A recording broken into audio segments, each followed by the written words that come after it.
গুরুদেব শ্রী শিবানন্দ বাবার ভক্ত, ত্রিপুরায় আগরতলার নিবাসী রীনা পাল বলছি। আমাদের গুরুদেব যে স্বয়ং শিব তা আজকে একটু বলবো।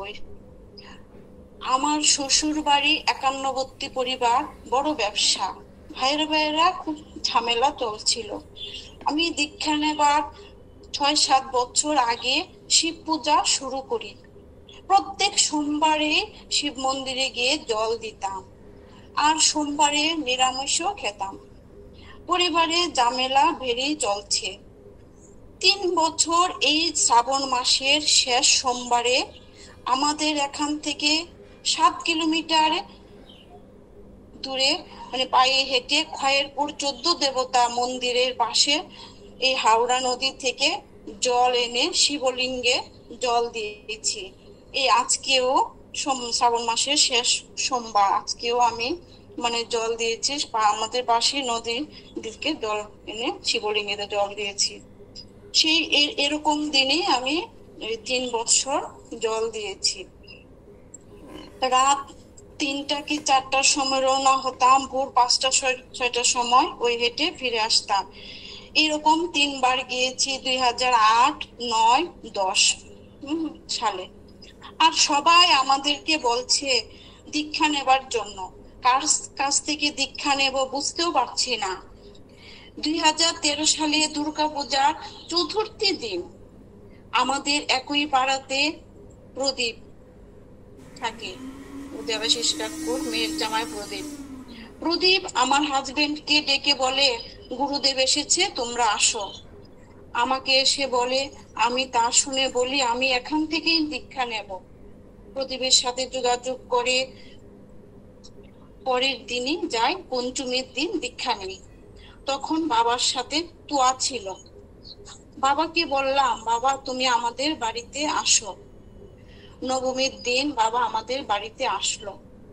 কিন্তু কিছু মানুষের খাওয়ার ব্যবস্থা করি, ছোট জায়গা। বাবা সেদিন আমাদের বাড়িতে সবার সামনে সেবা করলো, করলা সিদ্ধ আর একটা বাটা দিয়ে।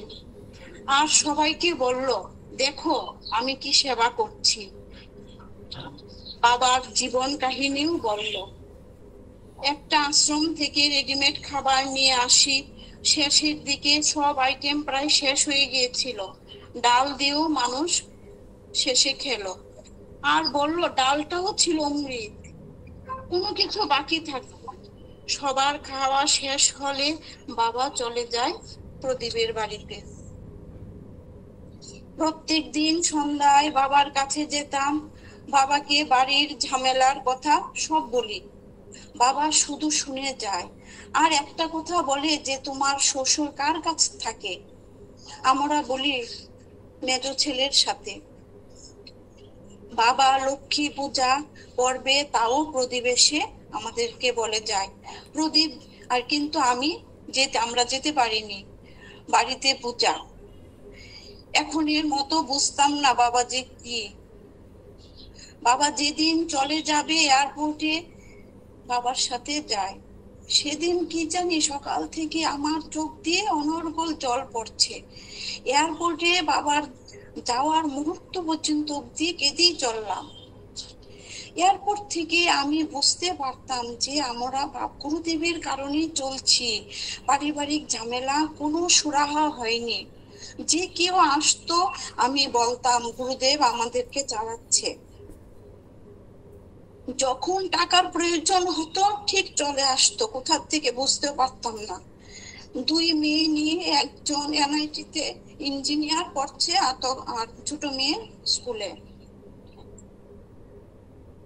বাবা যখন আগরতলায় আসে তখনই সবার সাথে যোগাযোগ হয়, আর না এভাবেই চলছে।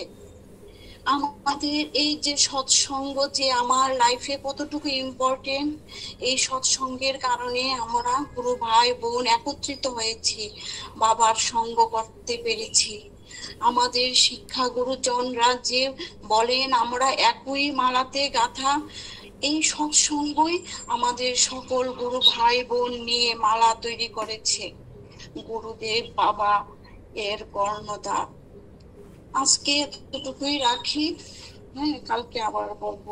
প্রণাম প্রণাম প্রণাম। 2020 সালে তখন বিকেলে সৎসঙ্গ চলছে।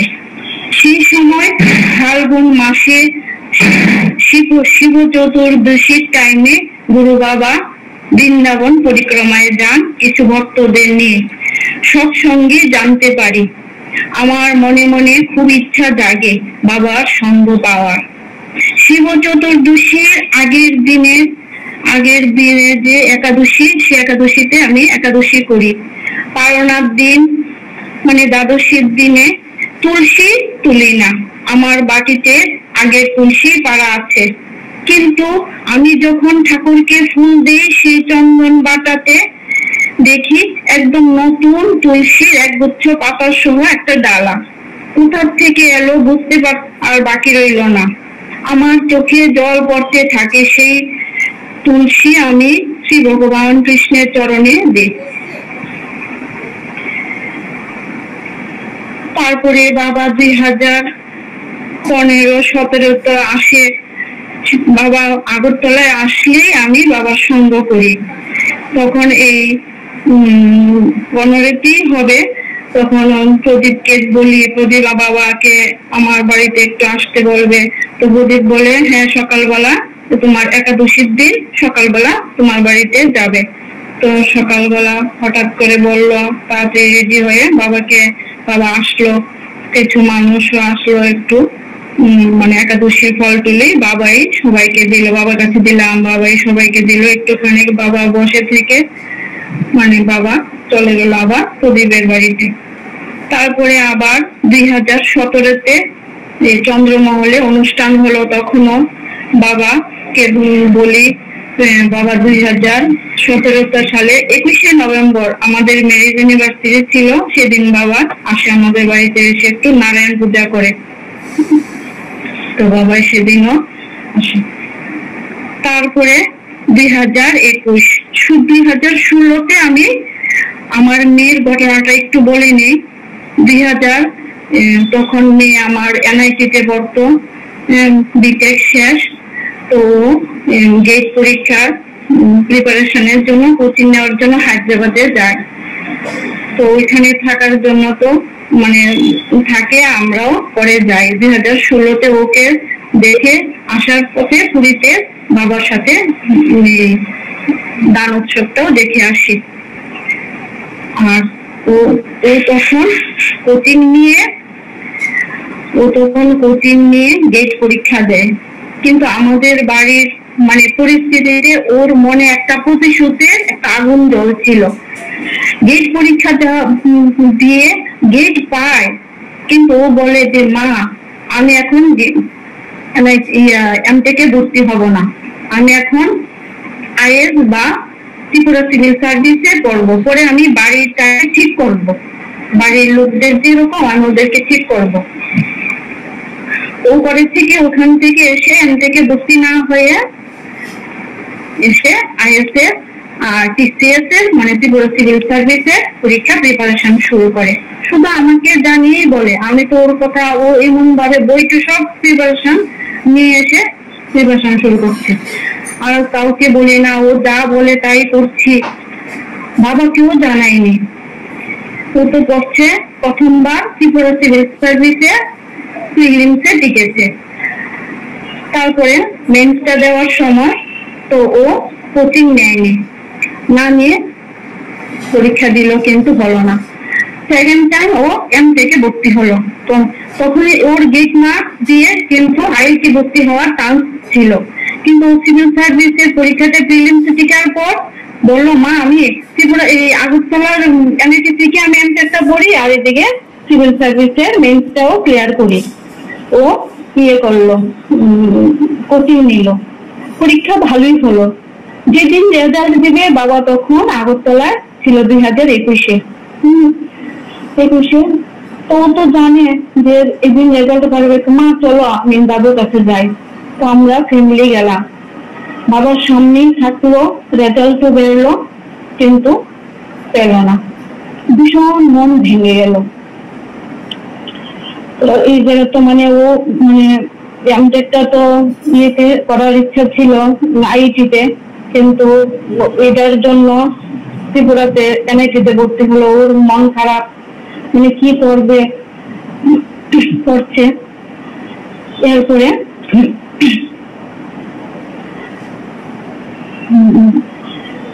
2022-এ আমাকে বলে, মা তুমি দাদুর কাছে যাও, বেনারসে যাও।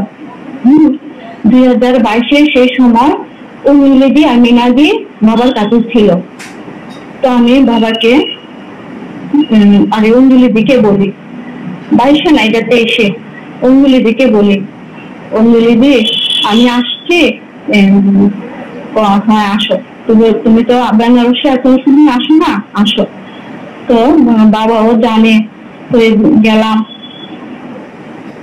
বাবা আমাদেরকে দেখে বলে আইএস আইএস, মানে বাবা তো সবকিছু জানে, বাবা তো অন্তর্জামী সব জানে। বাবা খুবই বিরক্ত হলো। আর ও তো পরীক্ষা দিচ্ছে শুধু মানে একটা আকর্ষণ বসে। তখন আর কিচ্ছু আমি বলিনি, এখন বাবাই সব ঠিক করবে, আর কিচ্ছু বলিনি। 5 দিন আশ্রমে থেকে বাড়িতে ফিরে আসে। এসেই শুনি যে ও অন্ধ্রপ্রদেশের একটা প্রাইভেট কলেজে, ইঞ্জিনিয়ারিং কলেজে ওর মানে টিচিং এর একটা আসলো। তো ওকে আমি পাঠিয়ে দিলাম, কিন্তু ও কিছু ফ্রেন্ড আছে অন্ধ্রপ্রদেশে, বললো যে না ওখানে আসবি না, ভালো না। তো আমি কই না, যা। তো গেল, গিয়ে মানে ওর মানে এতটুকু ওই কলেজে গিয়ে 10 দিনের মাথায় ও সব স্টুডেন্টকে নিয়ে বিএচইউ ইঞ্জিনিয়ারিং কলেজে একটা প্রোগ্রাম ছিল, ওই কলেজ থেকে 10 দিনের মাথায় স্টুডেন্ট নিয়ে বেনারসে যায়। গিয়ে বাবার সাথেও দেখা করে, স্টুডেন্টকে নিয়েও বাবা বেনারসে যায়। বা ওইখানে একটা প্রোগ্রাম ছিল, ওই একা মেয়ে 11 জন স্টুডেন্ট নিয়ে ওই মানে বিএচইউ এই ট্রেনে যাত্রা করলো। পুরা মানে সব স্টুডেন্টকে ওর উপরে দেখভাল হলো। বাবার কাছে গেল, বাবা তো খুব খুশি ওকে দেখে। মানে এমন অবস্থায় ওর জন্য পাত্রও ঠিক করে ফেললো ওখানে। তখন গড়াইদাও ছিল, গড়াইদার ছেলের সাথে ওর পাত্র ঠিক করে, মা আমি দেখো, আমার সাথে সাথে আমার কাছে ফোন করে বলো, মা দেখো দাদু কি করছে, এই গড়াই আঙ্কেলের ছেলে কি করে, বা আমার বয়স কত, কি সব ঠিক করে ফেলছে। আমি তো বাবা কিছু বলবি না, বাবা তো সব জানে, তুই কিছু বলবি না। ওর বয়সটা বললো, কিন্তু গড়াইদার ছেলের বয়সটা একটু কম, 1-2 বছর কম হবে। তারপরে ওই যে আদুরির মা, এ দিদি এই পুরা 11-12 জনের রান্না করে ওদেরকে সেবা দিল। তারপরে ওরা আবার ব্যাক করলো। এই ও কলেজে আসার পরে ও টিসিএস পরীক্ষার আবার প্রিলিমস এর জন্য মানে অ্যাপ্লাই করলো। আমি সাথে সাথেই মামুনিকে ফোন করলাম। মামুনির কাছ থেকে বাবা ফোনটা নিয়ে, ওকে না করবে এটা দিতে, ওকে বলো এখানেই থাকতে, ওর আসতে হবে না আগরতলা, ওখানে থাকো। বাবা তো সব জানে। আমি ওকে সব বললাম, বাবা দিবি না, পরীক্ষা আর দিবি না। বাবা না করলো। তারপরে ওখানে থেকে ওর এই আর ওর বাবার ইচ্ছা ছিল ব্যাংকেরই এক্সাম দিই, কিন্তু ওর এক ব্যাংকের প্রতি খুব মানে বিতৃষ্ণা ছিল, না আমি ব্যাংকের পরীক্ষা দেব না।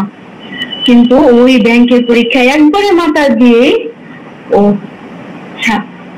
ব্যাংকের ম্যানেজারের পোস্টে, পিও পোস্টে পেল। এই সাথে সাথে বাবাকে জানালাম। বাবা বললো হ্যাঁ আসো, বেনারসে পোস্টিং নিয়ে আসো।